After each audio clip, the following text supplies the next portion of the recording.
Estamos nos aproximando do grande dia de Rosh Hashanah, o dia do julgamento.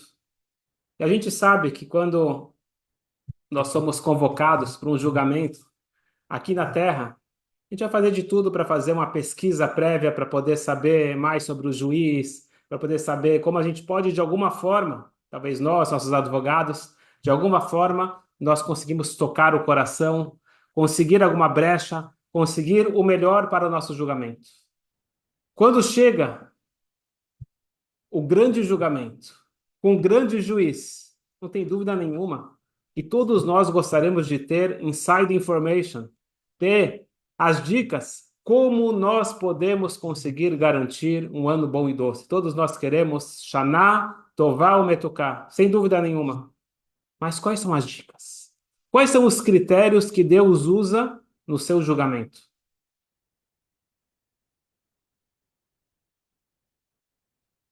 Eu queria trazer para vocês perguntas muito fortes, perguntas que incomodaram o grande Nachmanides, Ramban. Não sei se vocês conhecem, quando teve a famosa disputa de Barcelona, 1263, onde infelizmente colocaram o Ramban para disputar com os padres, e ele, obviamente, ganhou a disputa, e por ter ganho a disputa, ele foi obrigado a sair da Espanha.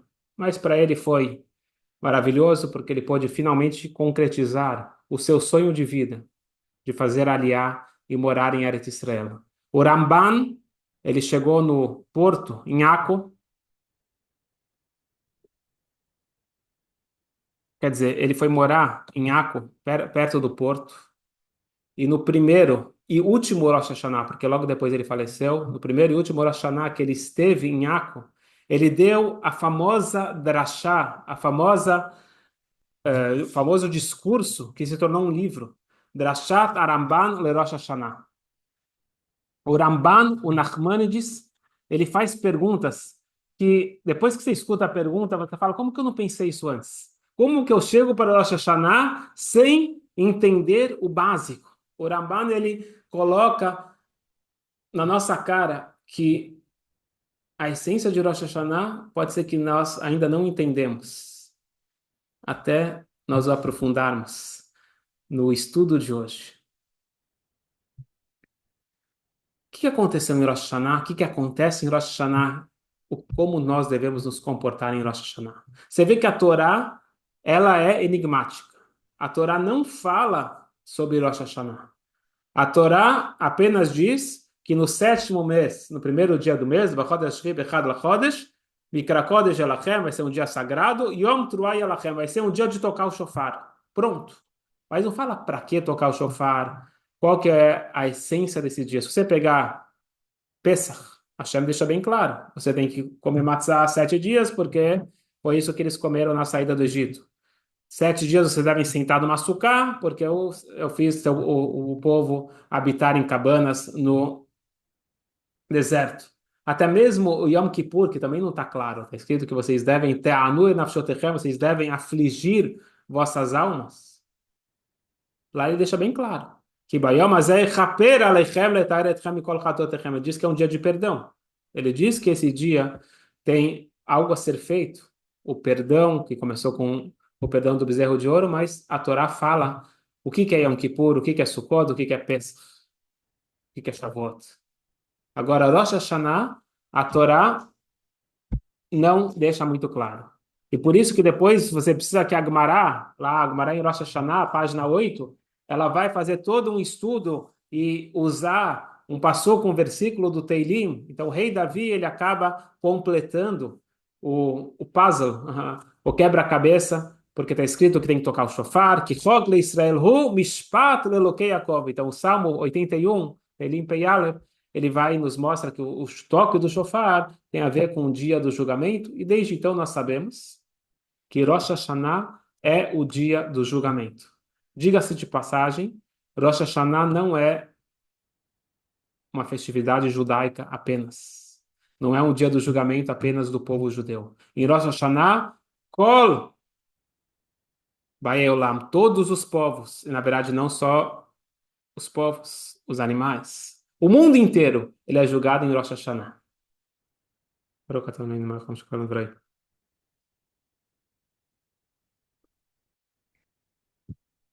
E por isso, que Rosh Hashanah é um dia de pedidos. E muitos pedidos. A gente pede o tempo todo que a gente possa ter um ano bom, um ano abençoado. O ápice, pelo menos para os Ashkenazim, é naquela tefilá, o Netá Netoka, uma tefilá com bastante emoção, onde nós falamos que todo mundo passa na frente de Hashem e ele vai determinar quem vai ficar rico, quem vai ficar pobre, quem vai subir, quem vai descer, quem vai viver, quem vai morrer. Tudo é determinado em Rosh Hashanah. Tem a famosa passagem no Talmud de Rosh Hashanah, página 16, Amar Rabi Yochanan, Shloshá Sfarim Niftachim Berosh Hashanah. Três livros são abertos no julgamento de Rosh Hashanah. Você tem o livro dos tzadikim, o livro dos justos, o livro dos perversos e o livro dos intermediários do Beinonim. Os tzadikim, no próprio Rosh Hashanah, eles já são escritos e selados para a vida. Os Reshaim, os perversos, o contrário. Os Beinonim, os intermediários, eles ficam pendentes até Yom Kippur. Então, Yom Kippur é quando finaliza, quando a gente tem Gmar Hatimat Tová, quando a gente tem o carimbo final. Como que é feito o julgamento em Rosh Hashanah? Até todo mundo sabe que Rosh Hashanah é no mês 7, Chodesh Hashvi, o mês de Tishrei, que o Mazal, o signo desse mês é a Libra, porque nesse mês é o mês da balança, é o mês onde que é analisado se você tem mais méritos ou ao contrário, Deus nos livre. E aqui vem a grande pergunta bombástica do Ramban. Fala sério. É real isso que Rabi Yochanan ele diz? Que no Rosh Hashanah, todos os Reshaim, todos os perversos, quer dizer, todo mundo que tem menos mitzvot do que coisas erradas, ele é inscrito e selado para a morte. É sério? Se fosse assim, no primeiro ano já teria, a terra deveria estar limpa, não deveria ter mais nenhum perverso. E a gente sabe que não é isso. Uma coisa é certeza, a Gumará, o Talmud, ele não fala algo que não é. Se está escrito na Torá, Rabi Yochanan disse, isso acontece. Mas, aonde que acontece isso? A gente não vê isso.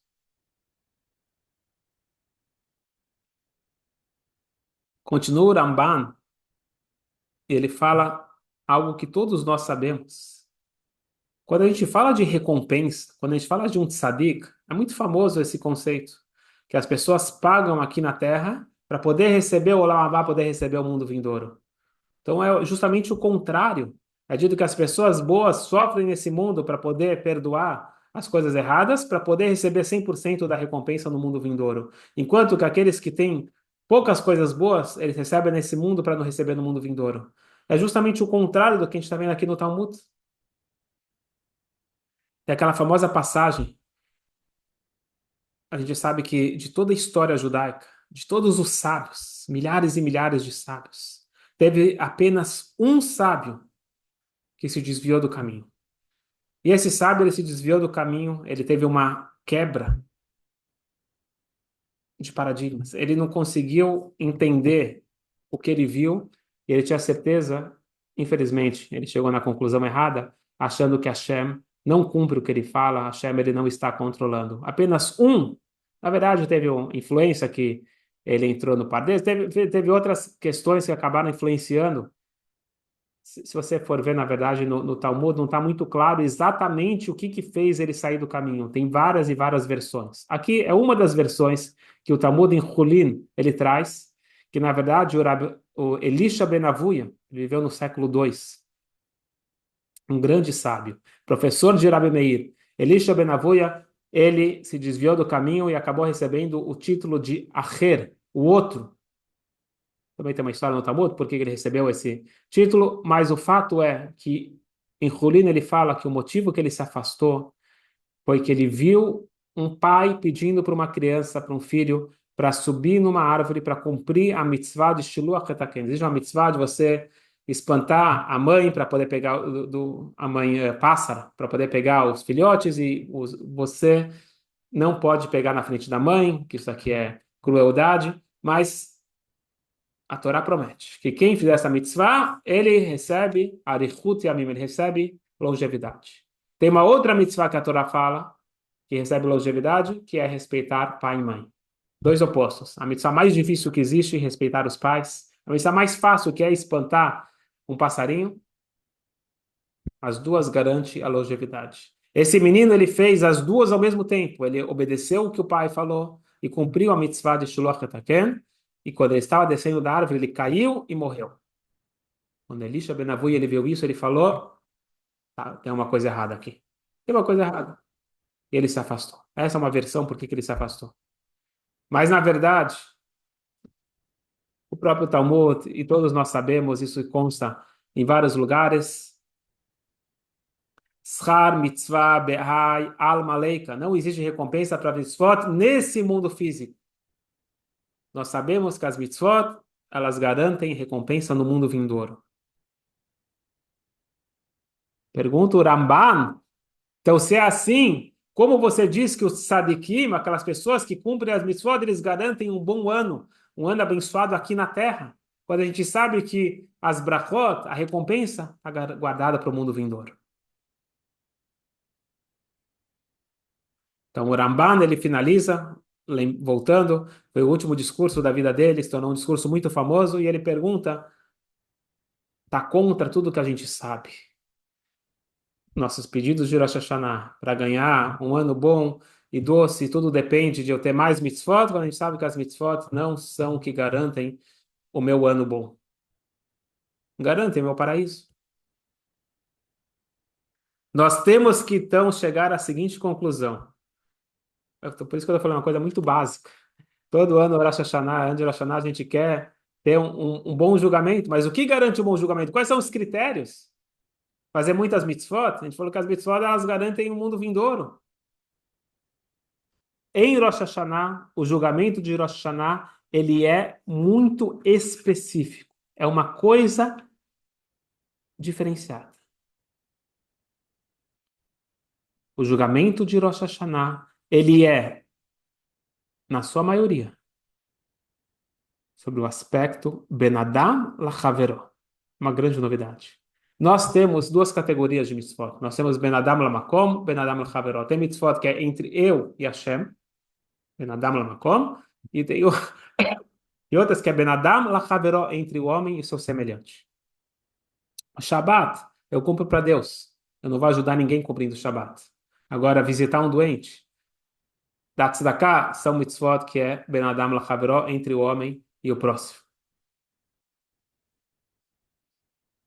Rabbi Yohanan, ele diz, os tzadikim, eles são inscritos no livro da vida imediatamente. Quem são os tzadikim? Uma grande novidade. Quem são os tzadikim?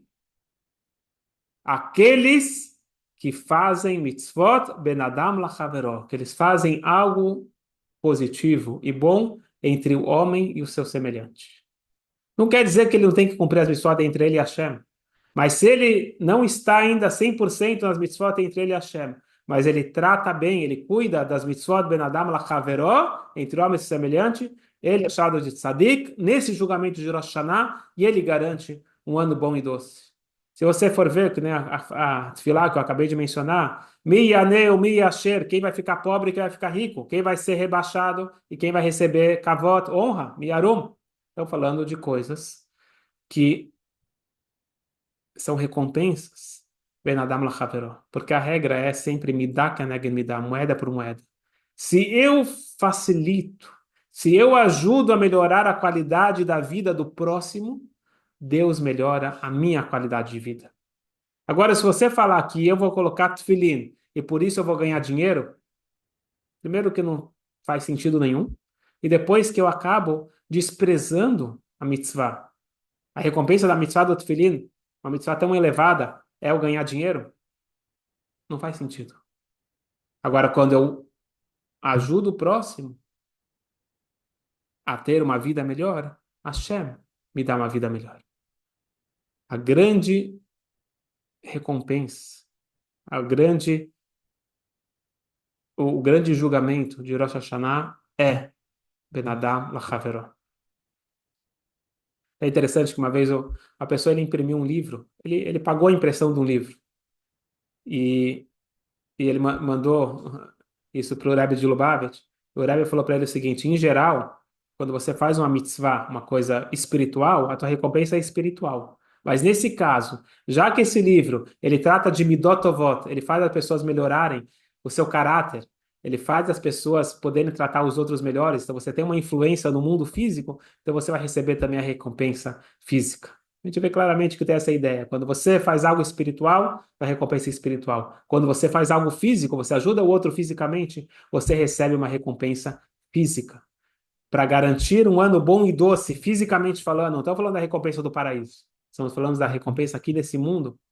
Isso é julgado em Rosh Hashanah. Quanto que eu beneficio as outras pessoas? A prova para isso a gente tem uma Mishnah que nós falamos todo dia de manhã no Birkot HaShachar.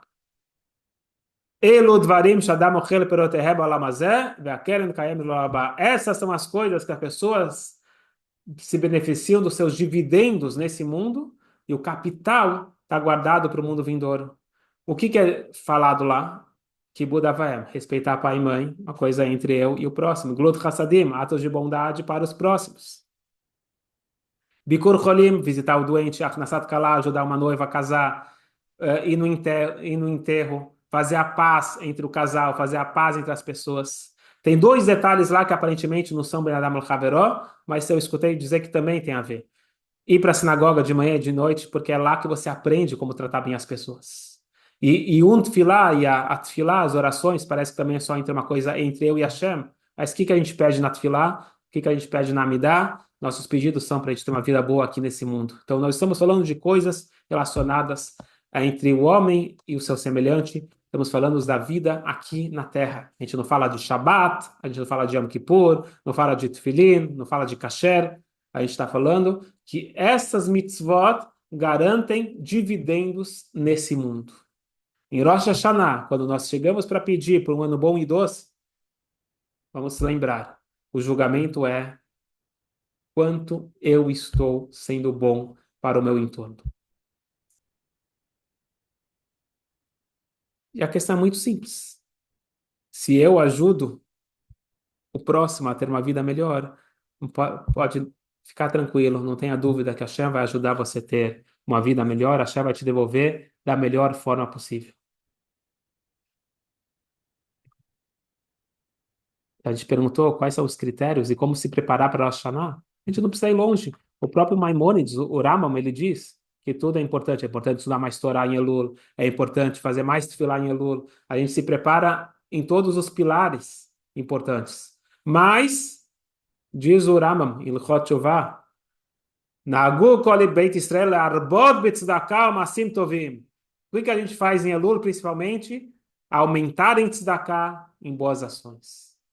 Está bem claro. A preparação para o julgamento de mitzvot entre o homem e o semelhante é eu aproveitando. Na verdade, tem que fazer isso o ano todo. Mas na reta final, aproveita para você dar um gás nas mitzvot entre o homem e o semelhante.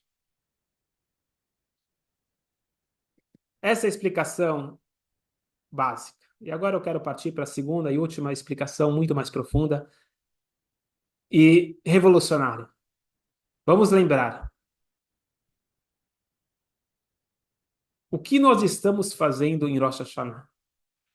Às vezes a gente se perde, que você tem tantas páginas, tem tanta coisa para ler, que você nem sabe o que você está fazendo lá. Então tem que escutar o shofar. As pessoas acham que a hora do shofar é a hora de fazer pedidos. A gente já explicou várias vezes que o shofar não é hora de fazer pedidos. A hora do shofar é a hora de coroar Hashem como rei. Os pedidos é o dia inteiro de Rosh Hashanah, exceto a hora do shofar. Mas, de qualquer forma, o que que a gente está fazendo lá? O que que a gente está pedindo? Como pedir? Como convencer Hashem? No final das contas, a gente está apresentando o nosso caso. A gente está suplicando, pedindo. Como que eu posso convencer Hashem? E será que é para convencer Hashem? Prestem atenção. Nos 10 dias, a série Temet Shuvah, desde Rosh Hashanah até Yom Kippur, nós falamos uma frase que a gente não para prestar atenção, mas é uma chutzpah, é uma falta de vergonha, que a gente fala para Hashem, a gente fala, Hashem, Zochreinu lechaim, melech hafetz bachaim, v'kotem b'sefer hachaim. Hashem, nos lembre para a vida, você é um rei que gosta da vida, nos escreva no livro da vida. Até aqui está tudo bem. E como a gente finaliza? Lemancha Elokim Chaim. A gente fala, Hashem, me escreva no livro da vida, sabe por quê? É bom para você. Estou te falando, é bom para você. Se coloca nessa posição, imagina um funcionário que chega para o patrão e fala, olha só, me dá um aumento no salário. É bom você me dar um aumento no salário, para você, hein? É isso. Como que você fala uma coisa dessas? Lemancha Elokim Chaim se coloca numa posição de humildade, de súplica, fala, Hashem, por favor, eu estou pedindo. Mas não falar, é bom para você? É isso. Quem disse que é bom para você? Isso é mais um exemplo do que às vezes a gente não sabe o que a gente está lendo, a gente não sabe o que a gente está falando. E a entonação, a kavaná, a intenção é que faz toda a diferença. Nós não estamos ameaçando, nós não estamos sendo mal educados, muito pelo contrário. Nós devemos ser bons vendedores. Quando chega alguém com uma startup, ou com um investimento, ou com uma empresa, e ele chega para um investidor, se ele falar, investe em mim, porque eu sou uma empresa que fatura muito, porque eu sou uma empresa que tem um bom nome no mercado, não é isso que vai determinar o investidor aportar. O que determina o investidor querer se interessar? Se é bom para ele. No momento que você chega para ele, olha só, para você vai ser demais ter esse ativo. Olha como vale a pena para você. Para valer a pena para o investidor, eu tenho que apresentar um bom produto, uma boa proposta. Quando chega em Rosh Hashanah, nós estamos apresentando a nossa proposta para o próximo ano para Hashem. E tem que valer a pena. Porque se eu estou pedindo para Hashem mais um ano de vida, eu preciso falar para Hashem, o que eu vou fazer com esse ano de vida? Se eu falar para Hashem, me dá mais um ano de vida para poder viajar, que eu não conheci ainda a todos os países. Me dá mais um ano de vida porque eu não consegui atender todos os meus prazeres mundanos. Acredito que não é um bom investimento para Hashem. Acho que todo mundo vai concordar com isso. Eu preciso de mais um ano de vida porque eu não experimentei todos os pratos exóticos. A gente pode agora estar achando absurdo, mas vamos parar para pensar. Em Rosh Hashanah, a gente vai estar frente a frente com a Hashem e vamos fazer os nossos pedidos. Mas eu vou pedir por quê? Imagina alguém chega para você, ó, investe na minha empresa. Por quê? Porque eu estou pedindo. É bom para mim. Você não vai investir nessa empresa. O cara tem que mostrar por que é bom para investidor. Nós precisamos comprovar para a Hashem. Vale a pena você investir em mais um ano. E não um ano de vida apenas. Eu quero um ano de muita qualidade. Um ano de muita brachá, de muita saúde. Mas tudo depende de como eu peço. Voltando agora para o funcionário. Se o funcionário chega e fala, olha só, eu quero uma cadeira nova. Você quer ficar querendo? Compra. Agora você fala, patrão, eu estou com uma demanda muito grande de trabalho e para mim é um prazer eu vestir a camisa da empresa, eu quero trabalhar mais do que o necessário, só que eu estou com dor nas costas. Se eu tiver uma cadeira melhor, eu consigo ficar 2 horas a mais todo dia. Acredito que o patrão vai se interessar em escutar sobre essa proposta. É isso que nós temos que falar para Hashem. Hashem, Zochreinu Lechaim, nos lembra para a vida. Lemancha Elokim Chaim, vale a pena para você. Mas por que vale a pena para você? Cada um tem que responder essa pergunta. Cada um tem que falar, Hashem, eu me comprometo. Pode falar o Blineder, mas não o Blineder não querendo cumprir. O Blineder querendo cumprir. Eu me comprometo que esse ano vai ser diferente. Esse ano vai ser um ano que você vai ter prazer e vai ter a alegria de ter investido em mim. Para finalizar, eu queria contar uma história que muito me tocou quando eu escutei.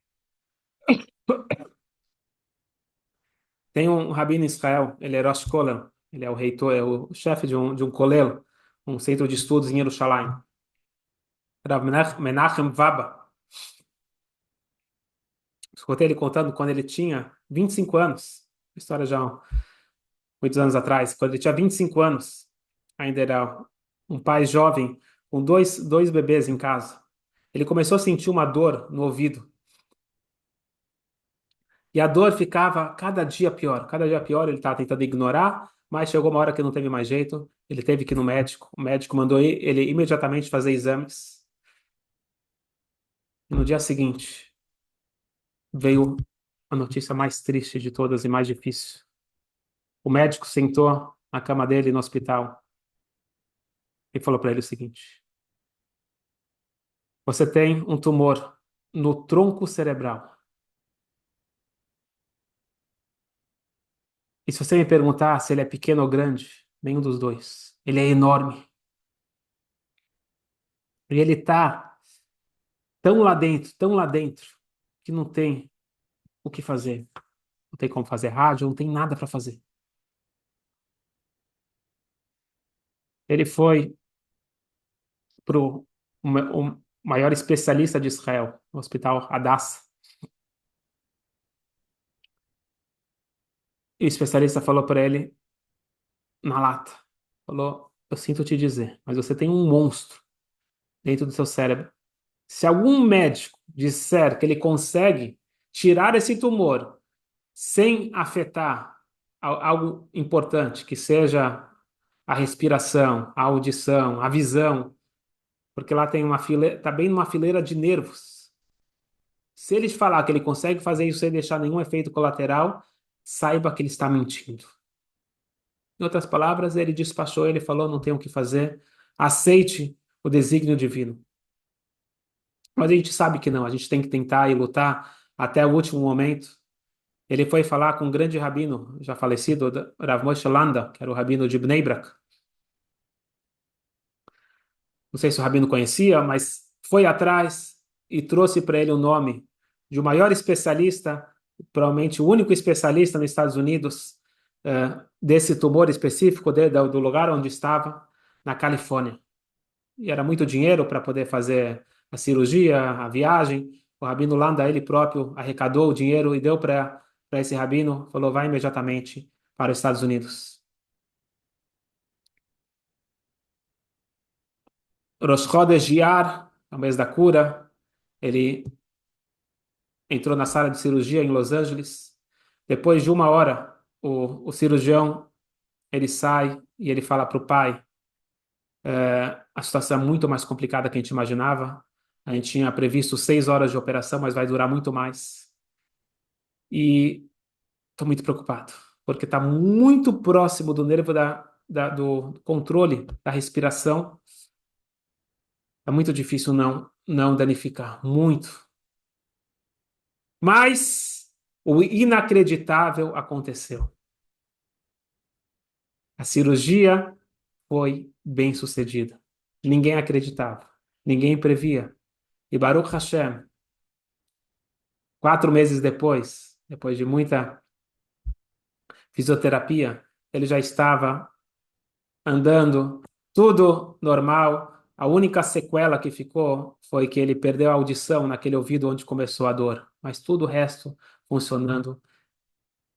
Baruch Hashem.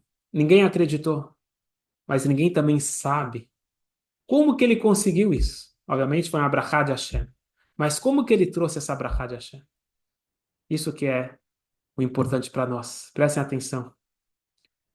O Rav ele foi para os Estados Unidos. Antes dele ir para Los Angeles, ele parou em Nova York.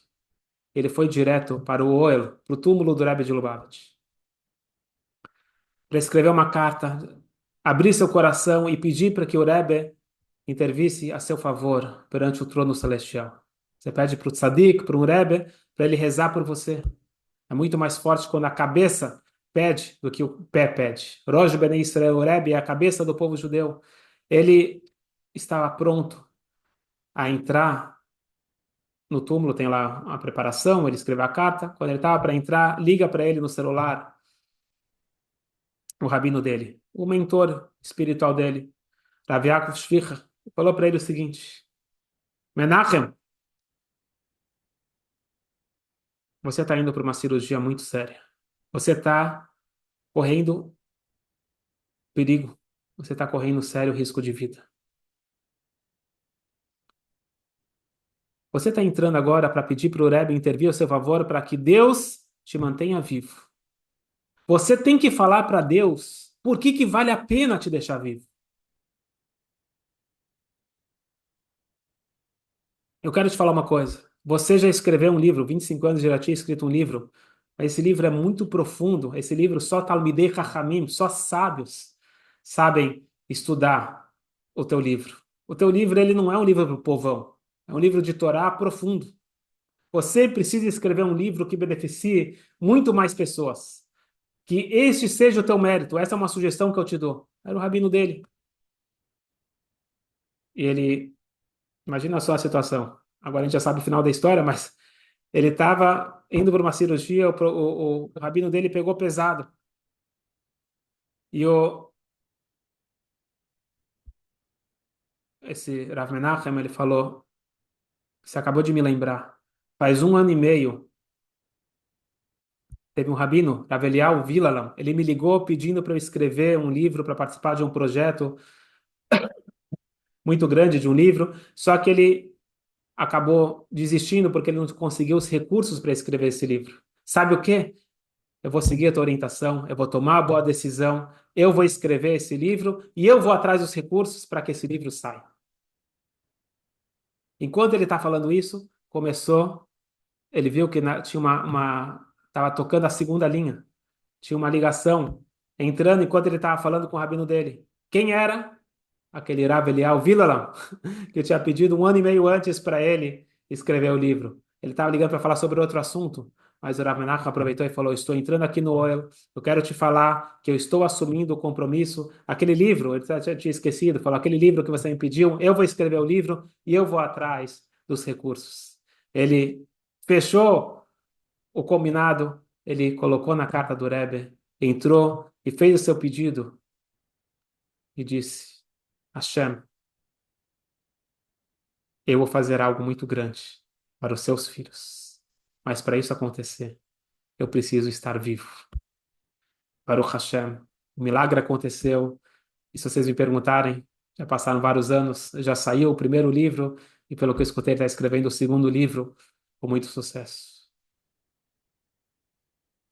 Rosh Hashanah é o dia onde nós falamos para Hashem: vale a pena você me dar um bom ano, um ano excelente, um ano maravilhoso.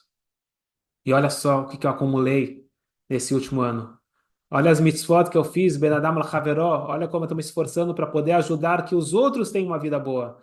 E eu vou continuar e vou aumentar. Pode contar comigo. Eu vou fazer de tudo para que todo mundo que chegue perto de mim, que eu conheça ou não conheça, todo mundo que chegue, a notícia até mim, eu vou fazer de tudo para poder aliviar a vida dessa pessoa, tornar a vida dele mais fácil, tornar a vida dele melhor, mais feliz. É este o compromisso que faz a balança pender no dia de Rosh Hashanah. Não tenho dúvida nenhuma. Ainda mais agora, depois de 7 de outubro, nós estamos mais unidos do que nunca. É a união, é a Vata Estrela, amor ao próximo.